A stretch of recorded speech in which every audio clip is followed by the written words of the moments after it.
오늘 말씀으로 돌아와서 오늘 말씀은 마태복음 9장의 내용으로 작은 자야 안심하라 라는 제목으로 말씀을 나누기를 원합니다.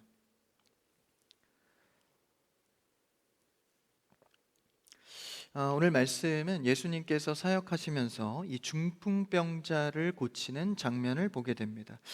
이 장면은 다른 복음서에서도 다 나오는 장면이기 때문에 유명하기도 하고 우리가 익히 들었을 법한 말씀입니다.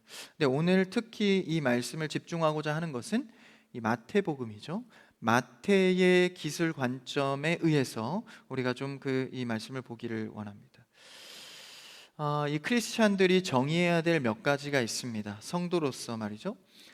우린 성도로서 가장 먼저 정의해야 될 것이 우리는 모두 다 죄인이라는 사실입니다.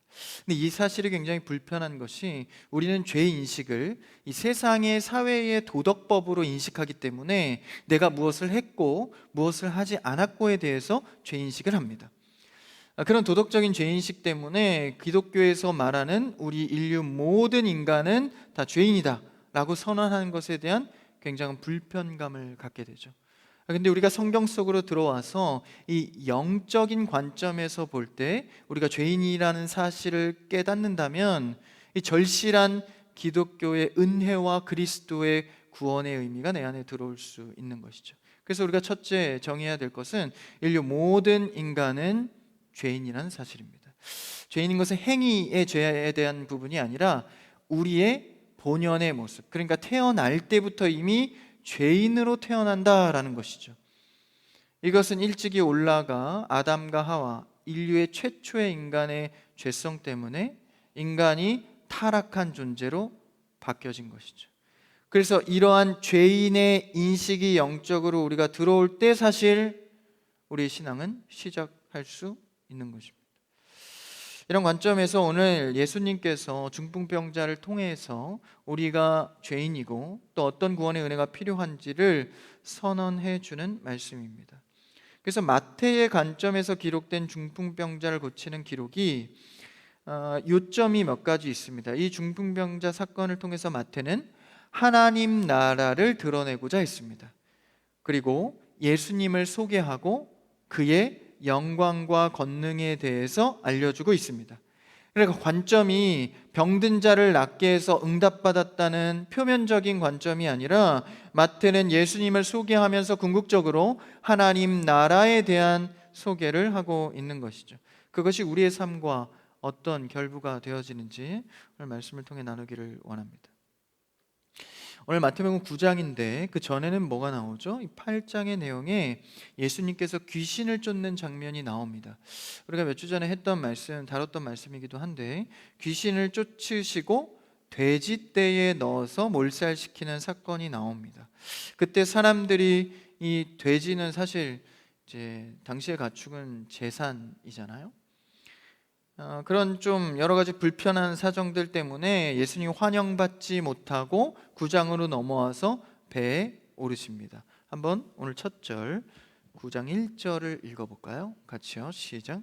예수께서 배에 오르사 건너가 본 동네에 이르시니. 장소를 옮기시죠. 예수님이 사역할 때 기적을 베풀 때에는 사람들이 몰려서 인기가 끌지만 좀 불편한 가르침이나 어떤 그들에게 니즈에 맞지 않는 것을 보일 때는 항상 배척을 당했습니다.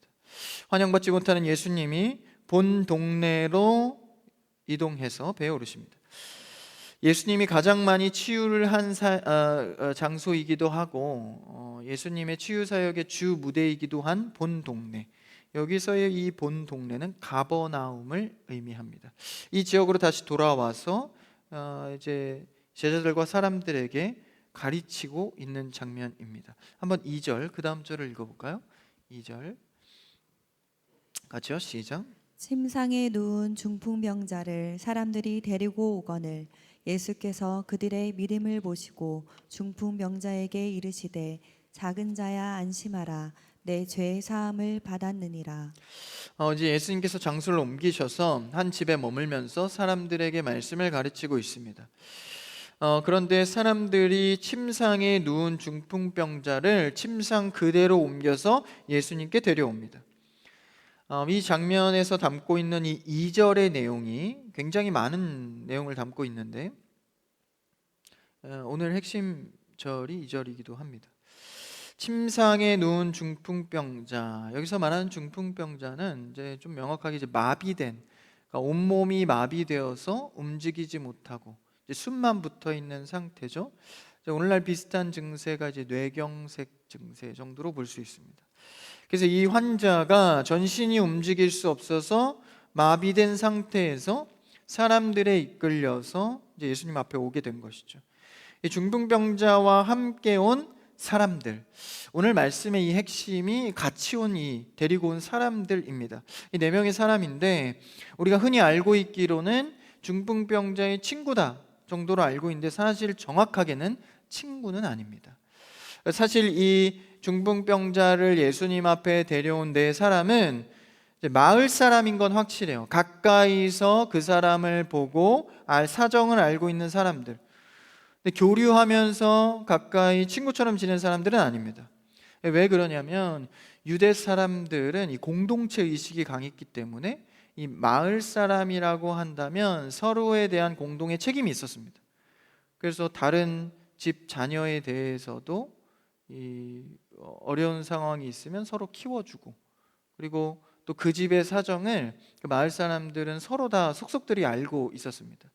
사실 우리나라 민족성이 참 비슷합니다. 우리나라도 좀 끈끈한 게 있죠. 영토도 좁고 좀 주변 국가로부터 많은 이제 대적을 받다 보니까 이제 내적으로 뭉치게 돼 있잖아요. 그래서 우리 민족이 좀 끈끈합니다. 근데 이제 우리가 잘 살게 되고 선진국 대열에 끼면서 조금 그런 이 민족성이 좀 약화가 됐죠. 그래서 지금 뭐 개인주의 시대이기도 하고, 유대 민족은 지금까지도 이 공동체 의식이 굉장히 강합니다. 그래서 옆집의 사정들 이런 것들을 훤히 알고 있죠. 그래서 이 마을 사람들 중에 그 사정을 알고 있는 이 가까운 사람들이 이를 데리고 온 겁니다. 그래서 여러분, 유대식으로 이 교회 안에서도 사실 우리가 성도와 성도 간의 사정을 좀 잘 알 필요가 있어요. 그냥 기도할게 이러고 마는 게 아니라 그 사람의 사정과 마음이 어떠한지. 요새 신앙생활은 상관하지 않는 사회잖아요. 괜히 상관했다가 내 어떤 에너지와 시간을 뺏기는 것에 손해를 보니 일단 나부터 챙기자, 뭐 이런 관점이 많은데, 이것이 교회 안으로 흘러 들어와서 이제 공동체 의식을 약화시킵니다. 그래서 우리도 유대처럼 그 사정을 알고 그 사정에 맞게끔 환대하고 책임져 주는 건 매우 중요한 태도죠. 우리 크리스찬 교회 산부 예배 성도님들 또한 청년부는 주 안에서 서로 사정을 알고 책임져 주고 환대할 수 있는 공동체 되기를 축복합니다. 그래서 상대가 부담스러워 하더라고요. 그건 나중 문제고요. 우리가 서로의 관심을 갖고 환대해 주는 것. 그들의 공동체 의식 속에서 이 중풍병자를 그 사람들이 데리고 왔다라는 거예요. 누가복음의 기록에도 이 사람들이 나오는데, 예수님이 계신 곳에 이 중풍병자를 사람들이 데리고 왔는데 들어갈 수가 없는 거예요. 왜냐하면 이 지금의 상황에 예수님은 인기가 너무 많았기 때문에 한 집에 사람들이 너무 몰려서 집뿐만 아니라 집 밖에도 사람들의 행렬이 너무 많았습니다. 그 중에는 율법 교사들도 있었고 유대 지도자들도 있었습니다. 그 인파 속에 들어갈 수 없으니까 이 침상을 갖고 왔던 이 사람들이 환자를 데리고 지붕 위로 올라갑니다.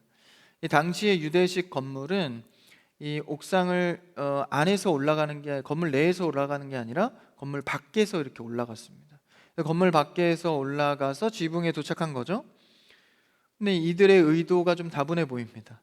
애초에 지붕에 올라간 목적이 지붕을 뜯으려고. 지금 건물 같으면 어림도 없겠지만 당시의 건물은 그렇게 좀 튼튼한 뭐 이렇게 성전이 아니고서야 일반 집들은 좀 허술했습니다. 그래서 위에가 좀 나무 판자로 좀 덧대서 그냥, 아니면 나무 이 기둥으로 좀 덧대 놓은 형태였는데 그 나무를 뜯은 거죠. 그래서 이 나무를 뜯고 침상을 밑으로 내려서 예수님 곁으로 내려보낸 겁니다. 그럼 우리가 그냥 글로만 읽으면 그런가 보다 하겠지만, 여러분 생각해 보십시오. 예수님이 수많은 인파의 사람들을 가르치고 있는데 갑자기 지붕이 막 뜯기는 거예요. 사람이 내려오는 거죠. 이게 환상인가? 뭐 이렇게 생각할 수도 있겠지만 여기서 한번 생각해 보세요. 지붕이 갑자기 막 쿵쿵 뜯기면서 이 환자 한 명이 내려온 겁니다. 굉장히 당황스러운 장면이겠죠? 그래서 안에 있는 사람들도 그 지붕이 뜯기면서 내려온 사람을 봤을 것이고 굉장히 특이한 정황을 목격하게 됩니다. 근데 그 상황 속에서 아마 당황하지 않는 인물은 예수님밖에 없었을 것 같아요. 예수님께서 2절을 보십시오. 중풍병자를 사람들이 데리고 오거늘, 오늘 마태복음에서는 그 정황이 자세히 나오진 않지만 데리고 왔습니다. 그때 예수께서 그들의 믿음을 보시고, 굉장히 특이한 상황이에요. 왜냐하면 중풍병자를 먼저 보신 게 아닙니다. 그 마비돼서 불쌍해 보이는 그 사람을 먼저 본 게 아니라 예수님의 관점의 1차 목격은 그들의 믿음을 봤다라는 것입니다. 사람을 외모를 보거니와 하나님께서는 그 중심을 보시죠. 그래서 예수님께서는 그들의 믿음을 먼저 보았습니다. 항상 하나님의 관점과 우리의 관점이 늘 달라요. 우리의 관심과 주님의 관심이 다릅니다. 그들은 어떤 믿음입니까? 병자를 데려온 사람들입니다. 이 사람들의 믿음을 통하여서 침상의 중풍병자 환자를 고쳤다라는 거예요. 이러한 병자를 고칠 때 유사한 패턴이 하나 있습니다. 이전에 나오는 이제 백부장의 믿음과 굉장히 유사한데, 이 백부장은 오늘날로 치자면 장군급입니다. 그러니까 100명의 군인을 거느리는 장이죠. 그래서 이런 장군이 밑에 하인이 병들어 있을 때 예수님께 찾아온 거예요. 하인을 데려온 건 아니지만 예수님께 찾아와서 고쳐달라고 하니까 예수님이 어디냐 가자고 하시죠. 그때 백부장이 뭐라고 합니까? 아닙니다. 예수님이라면 그냥 오지 않으셔도 말씀만 해도 나을 줄 믿습니다. 예수님께서 성경의 인물 중에 극찬을 합니다. 이만한 믿음을 이스라엘에서 본 적이 없다. 비교하는 거 별로 안 좋잖아요. 근데 이스라엘의 믿음도 고발하는 동시에 이 사람의 믿음을 극찬하죠. 사람들은 늘 봐야 하고 내 손으로 만져져야 하고 눈에 보여야 믿습니다. 믿지 않는 사람들도 항상 하는 질문이 그렇죠. 예수님 보여주면 내가 믿겠다. 근데 이 백부장의 믿음은 어떠했냐면 오지 않고도 보지 않고도 말씀만 하시면 낫겠습니다. 엄청난 극찬의 칭찬을 받은 거예요. 이 믿음에 대해서 말이죠. 근데 오늘 그와 유사하게 이 중풍병자를 데려온 네 사람에 대해서 칭찬을 하고 있어요. 그들의 믿음을 보시고. 물론 백부장처럼 극찬은 하진 않으셨지만 담백하게 믿음을 봤다라고 말합니다. 다시 말하면 백부장 정도의 믿음은 아니지만 그들의 믿음에 이스라엘의 사람들이 혹 또 우리가 배워야 할, 본받아야 할 믿음이 있다라는 것이죠. 그럼 그들의 믿음은 어떤 믿음이었을까요? 우리가 생각해 보건대 이들은 1차적으로 백부장과 마찬가지로 예수님의 소문을 듣고 온 자들이었을 것입니다. 예수님이 한 집에서 가르칠 때 수많은 인파를 모은 것은 이미 수많은 소문이 난 것이죠. 예수님께 가면 해결책이 있더라. 수십 년 평생에 낫지 못한 병도 그에게 가면 낫더라. 그리고 그의 가르침은 실로 놀라워서 하늘의 가르침이더라. 이런 수많은 소문을 듣고 나온 것입니다. 그런데 여러분 기억할 것은요, 이 정도의 소문은 이 중풍병자를 데려온 네 사람 외에도 수많은 사람들이 들은 소문입니다. 특별하게 이들만 듣고 온 것은 아니죠. 근데 이 네 사람의 특별한 이유는 무엇입니까? 자기의 가족도 아니고 친한 친구도 아닌데 그냥 동네 사람의 그 사정을 아는 정도의 사람들인데 적극적으로 그를 데리고 예수님께 나왔다라는 것입니다. 모두 그를 알았지만 행하진 않았습니다. 그런데 이 네 사람은 특별히 행하여서 적극적으로 주님께 데리고 나왔다라는 것이죠. 여러분, 믿음에는 두 가지 차원이 있습니다. 모두 알고 있지만 행하지 않는 믿음. 그리고 두 번째는 알고 있는 대로 행하는 믿음입니다. 여러분은 어떤 믿음의 자리에 서 계십니까? 매일 주일 좋은 말씀을 듣고 성경 말씀을 읽으면 큐티도 합니다. 그래서 너무 많은 것을 알고 은혜도 받지만, 알고 있지만 행하지 않는 믿음, 혹은 모두 알지만 아는 대로 행하는 믿음. 우리의 삶의 태도에서도 그런 모습들을 많이 봐요. 오늘날의 청년들의 모습에서 많이 봅니다. 걸려있는 문제들이 몇 가지인데 세 가지만 한번 소개해 볼게요. 운동, 어떻죠? 운동해야 건강해, 다 알고 있습니다. 운동해야 건강을 챙길 수 있고 내일도 정신적으로 육체적으로 잘할 수 있어. 여러분의 삶은 어떻죠? 저도 최근에 운동을 다시 시작했는데 운동해야 됩니다. 해보니까 더 해야 되겠더라고요. 근데 알고는 있지만 행하지 않죠. 그러면서 이제 한쪽으로는 타협을 좀 합니다. 오늘 나 진짜 많이 걸었어. 나 오늘 음식점도 가고 누구도 만나고 회사도 갔는데 너무나 많이 걸었어. 운동 충분해. 더 나아가서는 오늘 숨을 너무 많이 쉬었어. 숨쉬기 운동. 이런 것을 주장하면서 운동을 했다고 말하죠. 두 번째 주제는 저축입니다. 오늘날 시대는요, 한 방으로 내가 좀 성공하리라, 이런 생각들이 많은 것 같아요. 근데 성공하는 사람들은 끊임없이 외칩니다. 저축해야 된다, 저축해야 된다, 이런 말을 많이 하죠. 알고는 있어요. 그런데 잘 실천하지 못합니다. 오늘 수고한 나한테 투자하리라, 맛집으로 가서 내가 좋아하는 거 먹고, 오늘 나한테 좋은 투자를 했어. 그렇지 않습니다. 저축은 모아야 저축입니다. 경제적인 부분도 그렇죠. 알고는 있지만 잘 안 되는 부분들, 신앙적으로 좀 넣어 본다면 큐티라는 주제를 들 수 있어요. 하루의 시작을 말씀으로 시작하고 묵상하며 시작하는 것. 알고는 있지만 잘 실천되지 않는 모습을 보게 됩니다. 이처럼 모두 듣고 소문으로 듣고 그분을 찾으면 되겠다 알고는 있지만 긍휼한 마음으로 그를 데리고 나온 네 사람의 적극적인 행하는 믿음은 아니었다라는 것이죠. 지금 예수님 곁에는 수많은 인파가 있습니다. 그런데 그 예수님 앞에 이 긍휼한 사람을 데리고 온 사람은 네 사람이었다라는 것이죠. 그러니까 예수님께서 보신 믿음은 그들이 어떤 굳건하게 하나님을 알고 예수님을 믿어서 나온 게 아니라 흐릿하게 남아 오랫동안 마을에서 지켜본, 평생이 마비되어서 고단한 그의 인생을 긍휼히 여겨서, 그리고 그 해결책을 찾고자 예수님께 데리고 나온 그들의 마음의 믿음을 예수님이 보셨다라는 것이죠. 누군가는 이 믿음을 보고 정죄했을지 모릅니다. 지금 예수님이 좋은 말씀 가르치고 있는데 남의 집 지붕을 왜 뜯어? 이거 물어내고 가? 그리고 사람들이 이렇게 줄 서서 기다리고 예수님을 보고자 하는데 너네만 반칙으로 지붕 뜯어서 내려오냐? 줄 서! 라고도 할지 모르겠습니다. 근데 예수님은 그 네 사람의 영혼을 보는 긍휼한 마음과 적극적으로 행하는 믿음을 봤다라는 것이죠.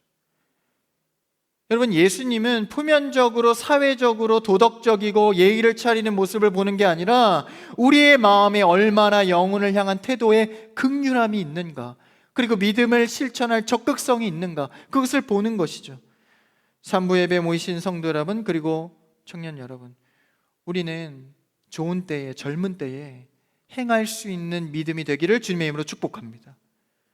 적극적으로 행하는 믿음이었다라는 거예요. 그 마음의 동기는 어디서 나왔습니까? 긍휼히 여기는 마음, 그 중풍병자를 긍휼히 여기는 마음이었다라는 것이죠. 그것이 예수님의 마음과 공감이 된 거예요. 공감이 된 겁니다. 적어도 이 네 사람은 중풍병자의 인생을 전환해 줄 자가 예수님이라고 믿었다라는 것이죠. 그것을 예수님이 보시고 이것에 감격하여 그들의 청을 들어주었다라는 것입니다. 여러분은 요새 어떤 기도를 하고 계십니까? 내가 원하는 기도를 하나님 앞에 쏟아내고 있습니까? 아니면 하나님과 마음이 공감되어서 하나님이 충분히 들어주실 만한 기도를 하고 계십니까? 주여 말씀하시면 됩니다, 저는 믿습니다라는 백부장의 굳은 결의의 믿음 정도는 아니었지만 누군가 도움 없이는 살아갈 수 없는 그를 긍휼히 여긴 그 마음이 예수님으로부터 응답을 받게 했다라는 것이죠. 어떤 경로든 상관없습니다. 우리는 긍휼한 마음으로 예수님께 나아오는 게 중요한 것이죠. 그래서 우리가 이번 추수감사절 때 대신자를 놓고 기도하면서 또 초청도 할 텐데, 여러분 적극적으로 믿음의 행함으로 누구든 초대할 수 있기를 바랍니다. 나아올 때 예수님의 마음과 공감할 수 있는 것이죠. 그래서 보고 믿고 확인하는 믿음도 있지만, 예수님을 본 적도 없지만 그냥 믿음 갖고 나온 거예요. 그분이라면 해결해 줄 수 있을 것 같아. 그것을 봤다라는 것이죠. 그러면서 예수님께서 뭐라고 하시나요? 한번 2절을 다시 읽어볼까요? 2절이 좀 중요한데, 오늘 본문 2절입니다. 성경책으로 보시죠. 그렇죠? 시작. 상에 누운 중풍병자를 사람들이 데리고 오거늘 예수께서 그들의 믿음을 보시고 중풍병자에게 이르시되 작은 자야 안심하라 내 죄의 사함을 받았느니라. 작은 자야 안심하라 라고 말씀하시죠. 이때 작은 자야라는 것은 아들아 라는 호칭입니다. 그러니까 굉장히 친근한 유대식 표현이죠. 아들아. 이 호칭으로 보건대 이 중풍병자는 굉장히 젊었던 자인 것으로 예상합니다.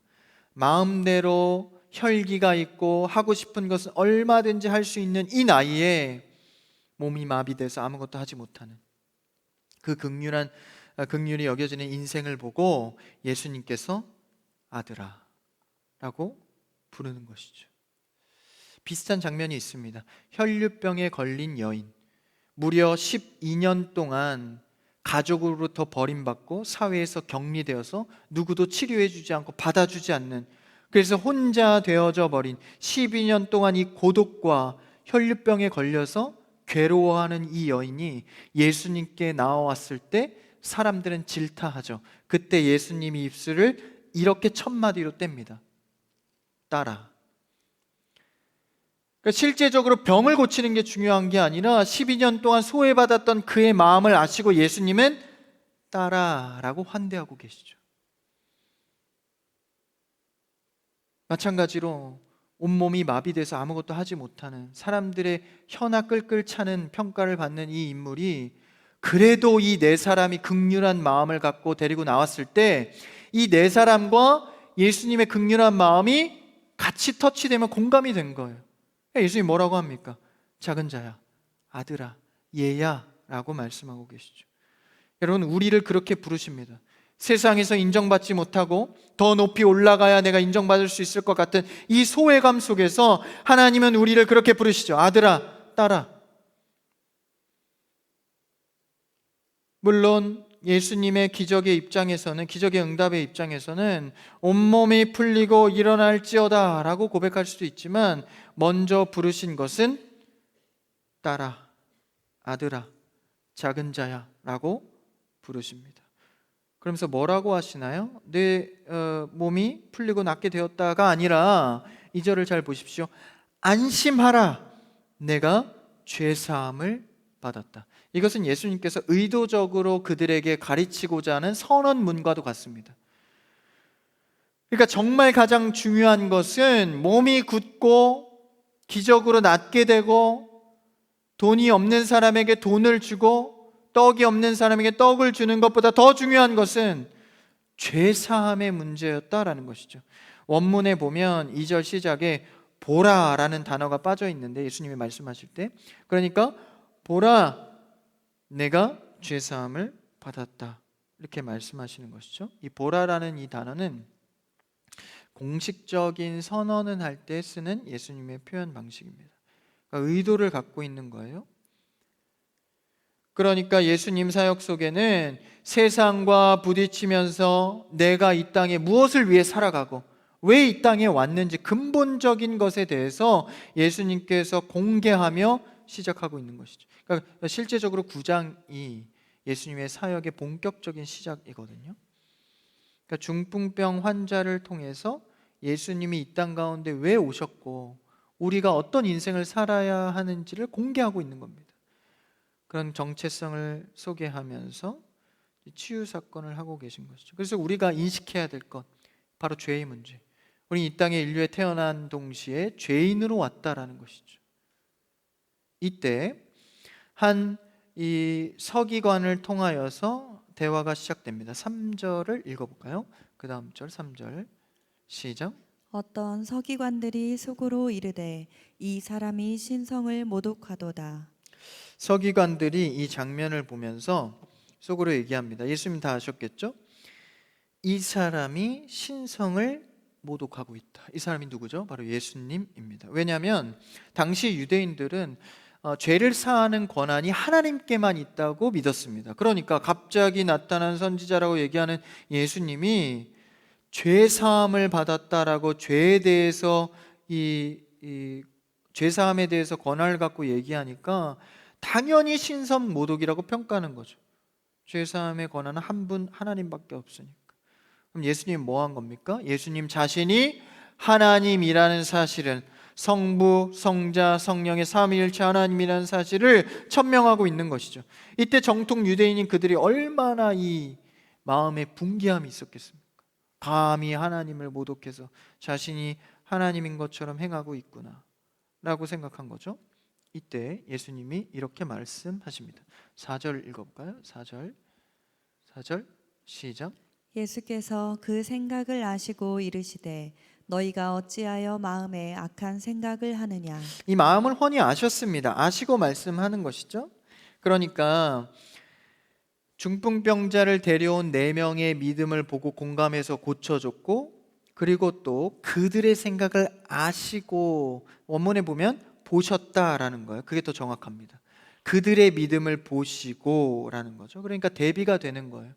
중풍병자를 보고 긍휼한 마음을 가졌던 그들과 다르게 이 서기관들은 유대 자신의 전통에 의해서 정죄하는 믿음을 갖고 있었다, 악한 생각을 갖고 있었다라는 것이죠. 그들의 생각은 무엇입니까? 제사함을 받으려면 속죄물을 갖고, 양이나 소나 이런 속죄물을 갖고 성전에 가서 죽여서 그 피를 뿌려서 제사장으로부터 하나님께 받아 제사함을 받아야 합니다. 이게 공식 절차예요. 율법의 과정인데 그 과정을 생략하고 예수님이 말 한마디로 사해버리는 거예요. 그러니까 얼마나 이 유대인들이 놀래기도 하고 이 반역적으로 보였겠습니까? 그런데 여기서 예수님께서 말씀하시고자 하는 것은, 그런 제물은 어디 있죠? 바로 자신, 본인을 제물 삼아 사함을 선언하고 있는 것이죠. 내가 이 일을 위해서 왔다라는 것입니다. 그래서 6절에 어떤 표현을 하냐면 6절을 한번 읽어볼까요? 6절 성경체로 보시죠. 시작.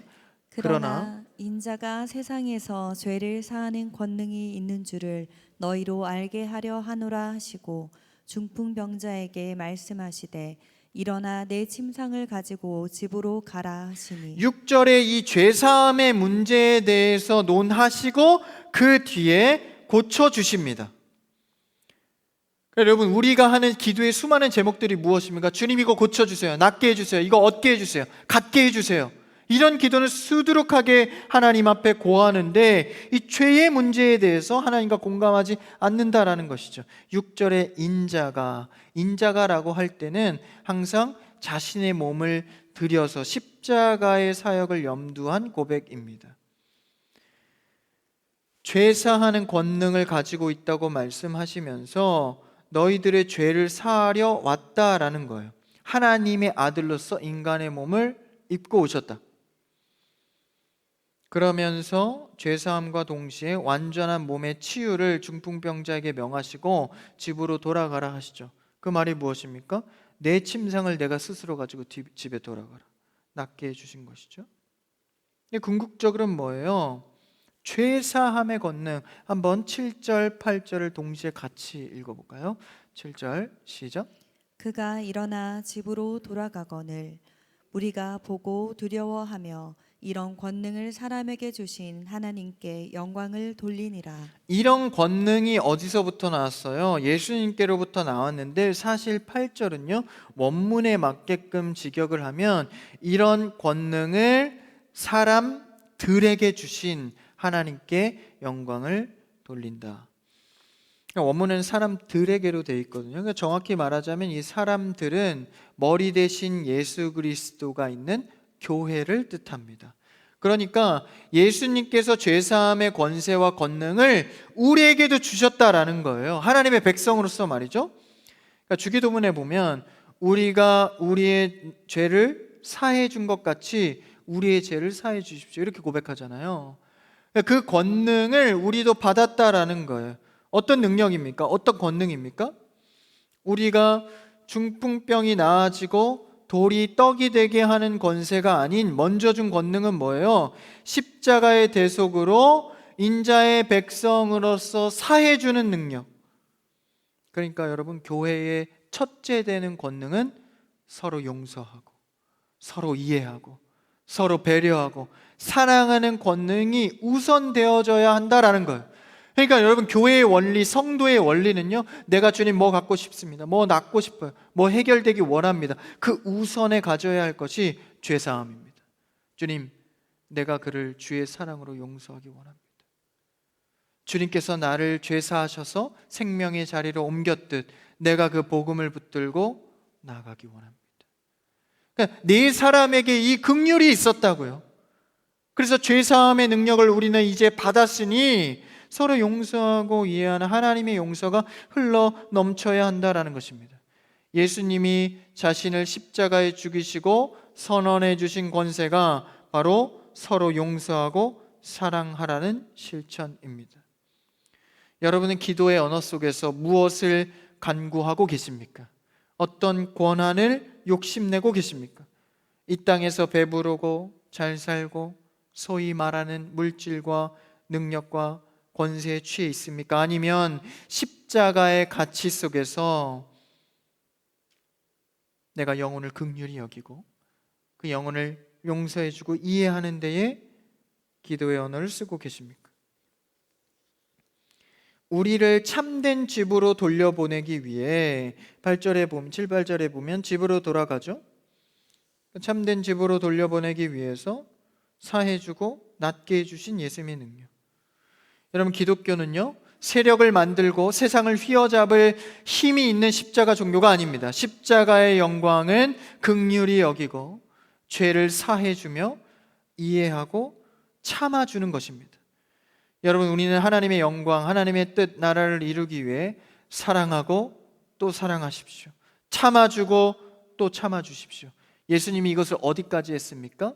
자신을 내어줌까지. 여러분, 우리도 우리를 내어주기까지 사랑하고 용서할 수 있는 그리스도의 권능을 가진 성도가 되기를 주님의 이름으로 축복합니다. 이 권능을요, 교회에 주셨다라는 거예요. 답답하고 막힌 것 같은 세상에서 우리가 감당해야 될 일상의 시간은요, 긍휼히 여김입니다. 그리고 서로 용서하고 사랑하는 것이죠. 이것이 우리의 삶의 정체성이고, 이게 될 때 뭐도 하나님께서 응답해 주세요. 중풍병자를 낫게 해주신다고요. 여러분이 긍휼히 여기는 마음으로 실천하는 일들이 중풍병자를 낫게 하고 실제적인 축복을 불러온다라는 것이죠. 여러분, 세속의 물질 만능주의 속에서 여러분들이 원하는 것만 꼬집어서 기도하지 마십시오. 하나님, 하나님의 긍휼히 여기는 마음과 내가 공감하기 원합니다. 내가 어떤 영혼을 향해서 적극적으로 기도하고 행해야 되겠습니까? 여러분, 우리는 예수님처럼, 그리고 이 네 사람의 믿음처럼 하나님이 원하시는 마음에 적극적인 행함의 믿음과 긍휼함이 있기를 원합니다. 주 안에서 용서하시고 주 안에서 긍휼히 여기시고 사랑할 줄 아는 모든 성도들, 또 청년들 되시기를 주님의 이름으로 축복합니다. 우리 옆 사람과 고백해 볼까요? 주 안에서 용서하겠습니다. 예, 해보세요. 주 안에서 사랑하겠습니다. 예, 주 안에서 긍휼과 사랑이 흘러넘치기를 축복합니다.